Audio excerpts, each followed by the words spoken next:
5 กุมภาพันธ์ 2566 สหพันธ์แม่หญิงกลุ่มใหญ่การเมืองกระทรวงป้องกันความสงบจัดกองประชุมสรุปการเคลื่อนไหวเวียงงานประจำปี 2025 วางทิศทางแผนการปี 2026 และปาฐกถาวันสร้างตั้งองค์การจัดตั้งสหพันธ์แม่หญิงกำลังป้องกันความสงบครบรอบ 60 ปี คือวันที่ 9 มังกร 1966 9 มังกร 2026 ให้เกียรติเป็นประธานโดยพันเอกปริญญาเอกเวียงไสธรรมสิทธิ์ห้องหัวหน้ากลุ่มใหญ่การเมืองป้องกันความสงบผู้สินำเวียงงานองค์การจัดตั้งมหาสุนมีพันเอกนางไลทองไสยโสนประธานสหพันธ์แม่หญิงกลุ่มใหญ่การเมืองคณะสหพันธ์แม่หญิงกลุ่มใหญ่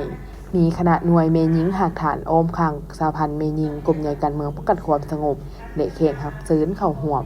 พันโทนางคำแสงธรรมวงศ์ห้องประธานสหพันธ์แม่หญิงกลุ่มใหญ่การเมืองป้องกันความสงบได้ผ่านบทสรุปเวียงงานประจำปี 2025 และทิศทางแผนการประจำปี 2026 ของสหพันธ์แม่หญิงกลุ่มใหญ่การเมืองว่าในระยะผ่านมาได้เอาใจใส่ศึกษาอบรมการเมืองแนวคิดให้สมาชิกแม่หญิงภายในความรับผิดชอบของตนอย่างเป็นปกติ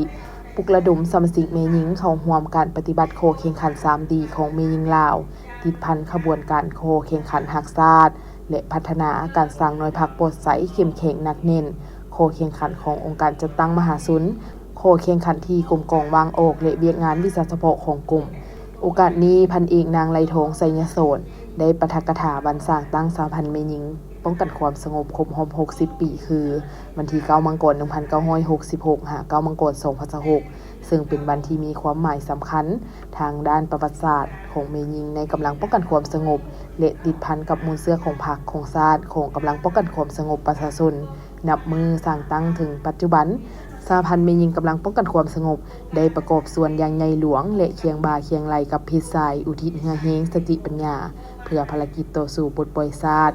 ต่อสู้ปราบปรามพวกฝืนปฏิบัติพวกขายชาติพวกอิทธิกำลังปลปักษ์พวกต้องโทษอาญาต่างๆสามารถปกปักรักษาความสงบของประเทศชาติและความเป็นระเบียบเรียบร้อยของสังคมในตอนท้ายยังได้มีพิธีมอบใบย่องย้อให้นักกีฬาที่ชนะการแข่งขันในงานเฉลิมฉลองวันสร้างตั้งองค์การจัดตั้งสหพันธ์แม่หญิงกำลังป้องกันความสงบครบรอบ 60 ปีให้เกียรติมอบโดยพันเอกนางไลทองไสยโสนประธานสหพันธ์แม่หญิงกลุ่มใหญ่การเมืองป้องกันความสงบ